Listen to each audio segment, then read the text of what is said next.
Hey, this is Manga, and welcome to my review of the Pokemon Adventures manga.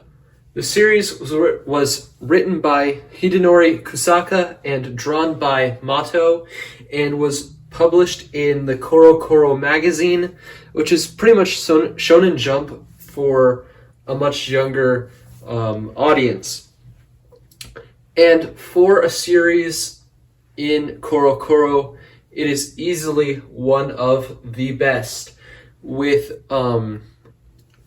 many different arcs over each generation of Pokemon, and all of the different adventures that the different characters have. I will be breaking it down by each section of the manga, starting from Red and Blue all the way through Crystal, which is what this collector's edition has. They are 3-in-1 editions, but they're really nice and look really great all together. I wish they would go past the Emerald storyline, but they don't, and it doesn't look like they intend to. So yeah, let's get into the review. The first major arc of the series goes over Pokemon Red and Blue. The main storyline is essentially the main character, Red. He is this kind of outgoing, beginning Pokemon trainer, and he meets Professor Oak and accidentally releases all of Professor Oak's Pokemon that he has been collecting for the Pokedex, and he goes out and helps Professor Oak collect them, and Professor Oak gives him the Pokedex, and so Red decides to travel all of the Kanto region to fill out the Pokedex. And along the way, he battles the gym leaders and collects all 8 gym badges to enter into the Pokemon League and win it all and become the 10th Pokemon champion in that time period. It is a really great series. It is easily the best Pokemon manga out there ever. Just this one volume. And if I would easily just get this one volume, because it is really, really good. It has aspects of a lot of other series from the 90s, and has that very shonen nature the very 90s shonen nature that a lot of those series have, like Naruto, like One Piece, and even Shaman King. And it really, really does a great job with the story and with the and not being afraid to kind of have a little bit of dark undertones in the series. This whole pretty much arc is this one condensed volume, and while there is like a part 2 to it, which is the next 2 volumes, this one could really stand alone by itself, which is why I think this one tends to be one of the hardest of all 10 volumes to find at different stores. But other than that, there's not much else to say, so let's get on to the rest of the series. The next 1.5 volumes of the Pokemon Adventures manga starts the story about 1 or 2 years after Red has become the champion. And he has mysteriously gone missing, and the only clue is that his Pikachu mysteriously returns all beaten up and defeated, and that he had been going off to challenge this mysterious group known as the Elite Four, who turns out to be a group of powerful Pokemon trainers who want to change the world and make it better for Pokemon, and to get rid of a lot of the pollution that humans have been creating. It's again like the first volume. It is very different than a lot of what people think of when they think of Pokemon. There's a lot of liberties that the series creates for itself, and it creates new characters that aren't specifically in the games, such as Yellow and Green. But it really does a good job kind of building off of the world that it itself created. And honestly, Blue is not is nothing like Gary, and honestly, I'd say Red would be closer to Gary when comparing the anime and the manga, and they're completely different stories, very, very different. Like, the character's age is that's a major factor in the series, is that the characters do age and they grow up as the series progresses, and we'll go into that as we move along through the rest of the story. And the art is fantastic in this series, as I didn't really mention that much. Mato has a very 90s feel to his art, very early Naruto, very, not necessarily early One Piece, but there are some similarities to it. But yeah, the Pokemon are really well drawn and stand out in the series. The characters are very, very good. Lance is a fantastic villain for this franchise, and it's kind of it early on. And so now we're going to lead right into the next arc, Gold and Silver. The Gold and Silver arc of the Pokemon Adventures manga is really, really good, with the main character Gold and his rival Silver. Gold is the character in the Volume 5, battling a new Team Rocket that is attacking and spreading itself across the Johto region. And there's a mysterious figure leading them, the Masked Man, who ends up being one of a very interesting villain, and who has some similarities to Mr. Freeze in some of his backstory.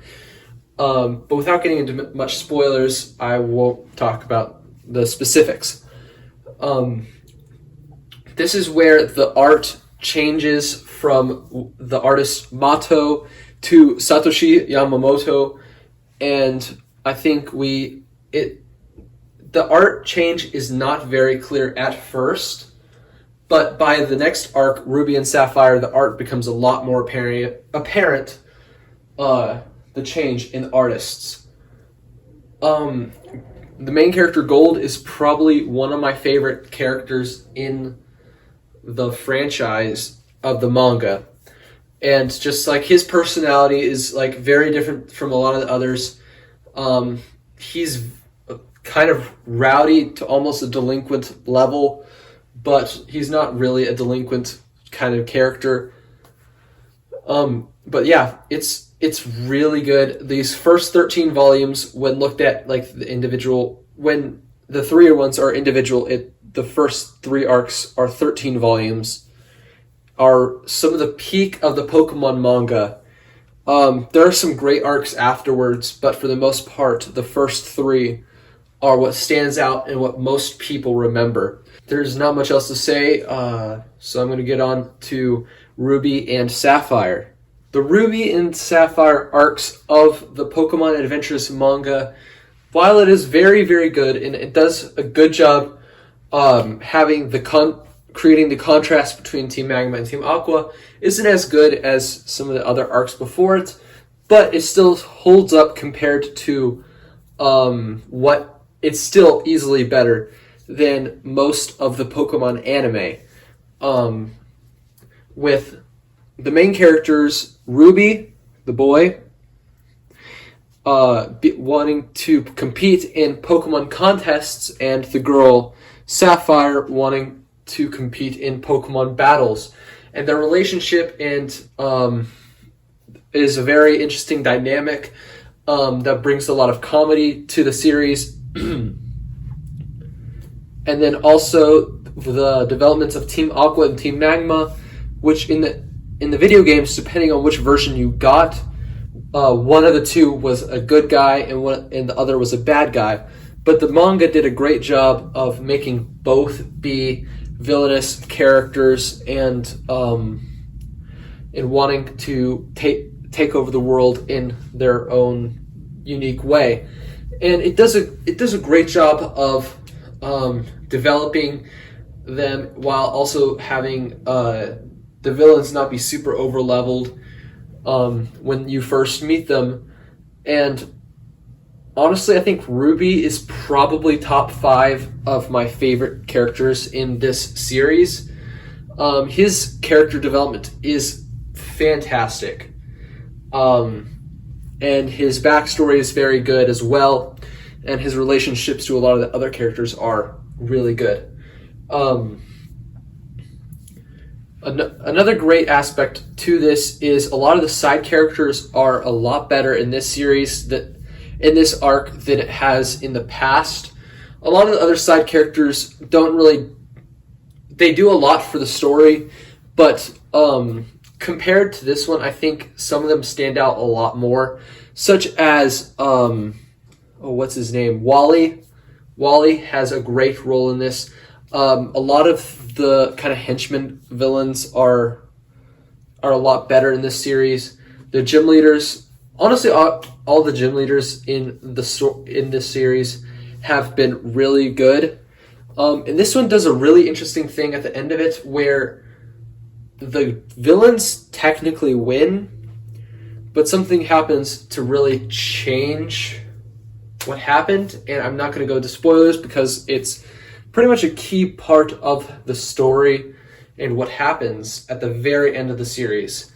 So that may be part of the reason why I'm not a huge fan of it, is that it kind of shoehorned in, like, the main characters don't really win, and they kind of did change something to make it so that the characters win, and it doesn't feel like they really succeeded when compared to the other heroes in the story. But for the most part, it is pretty good. The Pokemon Fire Red and Leaf Green arcs of the manga are one of my favorite arcs in this series. It's probably my 3rd or 4th favorite of the entire Pokemon manga. And what it really does is differentiate itself from the manga, from the anime, a lot. Where in the anime, Ash and his friends don't age at all, or they do age, but then there's like a soft reboot in Gen 5, which kind of makes Ash a lot younger.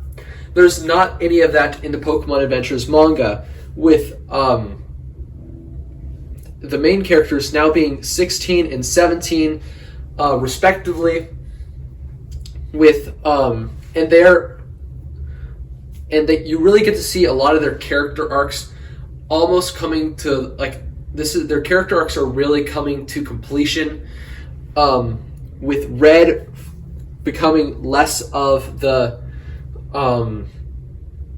overly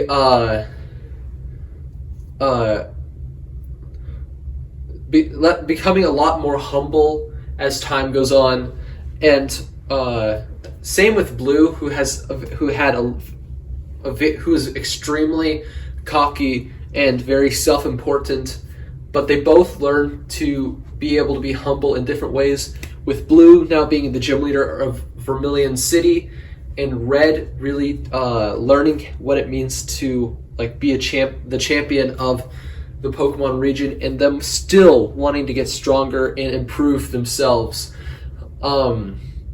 We also get to see Silver and him making the discovery that Giovanni, the leader of Team Rocket, is his father, and him having, like, the mental struggle in the mental battle of what that might entail. And it does a great job. I wish it was a bit longer to really, like, flesh out some more of some more character moments, because these are some of my favorite characters in the entire franchise. And the series this arc ends with a cliffhanger that leads right in to the next and final arc of the Pokemon Collector's Editions. So yeah, let's get right into it. The final arc is the Emerald arc, and it has one of the most random turns from the series, where you're introduced to Emerald, who is the boy in the middle of Volume 10, and it doesn't really, at first, it doesn't really tell you what happens after the cliffhanger of the previous volume. But as time goes on, the series breaks it down, the cliffhanger down, and a villain from a previous arc returns, and they're trying to fix something that happened. The main cliffhanger at the end of the series, and literally all the main characters from the previous arcs return and battle it out against the main villain, who is the leader of Team Aqua, back again. And this arc also has a lot of creative liberty from the previous series, and it does a pretty good job with it. It's okay. It's not the best, but it's also not terrible. Some of the best parts of it are the different the Battle Frontier brains and all of their kind of character dynamic, very similar to gym leaders. But all the different like character moments that each of them have, and it does a pretty good job with it. But on the whole, it's not really my favorite. Emerald is kind of an interesting character where he doesn't really like Pokemon, but learns to love them. And so, yeah, without further ado, let's get on to the conclusion. Here it is. It is all of the Pokemon Collector's Editions. The Pokemon manga is technically still ongoing, but it's currently on hiatus because of the main author's health. And it is currently in the Sword and Shield arc of the manga. The series the area where the series takes a downhill slope pretty fast is in the Sun and Moon arcs of the manga. The Pokemon Diamond and Pearl manga is really good. The Pokemon Adventures Black and White and Black and White 2 are probably my second favorite arcs of the entire series, and then XY is okay. Sun and Moon is really bad. Sword and Shield is also pretty bad, but it's also on hiatus, and I don't think it's going to get picked up again. And then the Omega Ruby and Alpha Sapphire manga is also very good, as well as the Heart Gold and Soul Silver manga, which is also very good. So I forgot to mention this earlier, but the only volume that is not a 3-in-1 is actually the volume 10, which is a 2-in-1. It's just based on how the series went along. What's really nice about these is the size of the panels, and it's a lot bigger than the standard editions, and it also fits 3 volumes. So they don't look like it, but when picking up multiple, they're surprisingly heavy actually. But they're a great way to have a fantastic manga, even though it's meant to be directed towards kids, but it's still one of, I'd say it's probably top 20 manga that I've read. Not that I've read that many, but I've probably read about 35, I would say. But I'd say it's probably top 20, maybe top 15.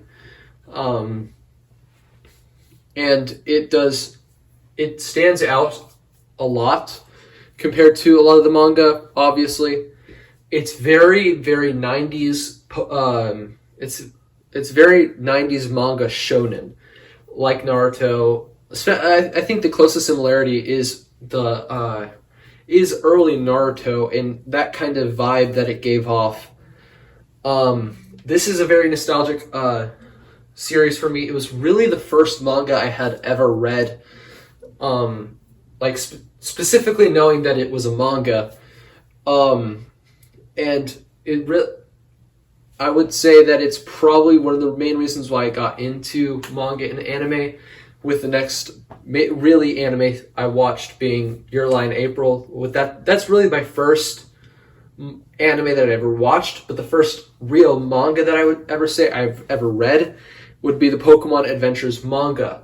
while I did watch the Pokemon anime, it's not. That's a series I wouldn't really count as a good, like, a lot of people don't really count that as your first anime.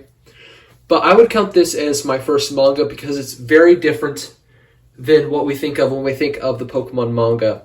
So I hope you do at least check it out. The single edition covers are very bad. They're not that good. They don't look that good altogether. But when you get the collector's editions, that is the really way to go when collecting the series.